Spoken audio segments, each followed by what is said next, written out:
ఓం నమో వెంకటేశాయ. అసలే కార్తీక మాసం కదండీ! మనము నది స్నానాలకు వీలు పడితే వెళ్తాము, వెళ్ళము. ఇంకొకటి కొందరికి అనుకూలంగా ఉంటుంది, ఉండదు. కాకపోతే మనకు అందుబాటులో ఉన్న చిన్న ప్రయత్నం చేయవలసిందేంటంటే, ఒక పాత్రలో నీరు తీసుకొని, ఆ పాత్రలో నీరు పోసి, కొంచెం పువ్వులు అలంకరించి, అరటి బెరడు ఉంటుంది కదండీ! అరటి బెరడు గానీ, అరటి పువ్వుతో వచ్చిన పెక్కు ఉంటుంది కదా! అది తీసుకొని ఒత్తు అంటే పత్తితో మనం నేర్చుకోవాలి. లేకపోతే బొడ్డొత్తు ఉంటుంది కదండీ! ఆ! అలా నెయ్యిలో వేసి, నెయ్యిలో కానీ, నువ్వుల నూనెలో గానీ అలా వేసి, అరటి బెరడు పైన పెట్టి, పువ్వులు అలంకరించి, మనం కాస్తంత ఏదైనా నైవేద్యం పప్పులు గానీ, చక్కెర గానీ ఏదైనా కొంచెం నైవేద్యంగా అక్కడ సమర్పించి, ఆ బౌల్‌లో వాటర్ పోసుకున్నాం కదండీ మనము. మనం ఆ అరటి బెరడు తీసుకొని ఓం నమః శివాయ, ఓం నమః శివాయ అని చెప్పేసి అక్కడ మనం వదలాలండి. ఆ వాటర్‌లో వదిలేసి అలా మనం చేత్తో ఇలా ఇలా అనాలండి. అంటే కొంచెం కాస్తంత ముందుకు కదిలేటట్టు.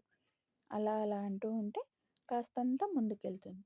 మనం స్మరించుకోవాలండి. ఓం నమః శివాయ, ఓం నమః శివాయ, ఓం నమః శివాయ అని అలా స్మరించుకుంటూ మనం అలా వదిలేసేయాలండి.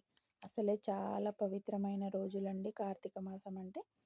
వీలు కాని వారికి మీకు అందుబాటులో ఉంటే ఈ చిన్న ప్రయత్నం చేసుకోండి. ఎందుకంటే చాలా వరకు ఇప్పుడు ప్రతి ఇంట్లో అందరూ జాబ్ పర్పస్‌గానే వెళ్తున్నారండి. ఎవ్వరు అలా ఉండట్లేదు. వీలు కాని వారికి మాత్రమే చెప్తున్నానండి.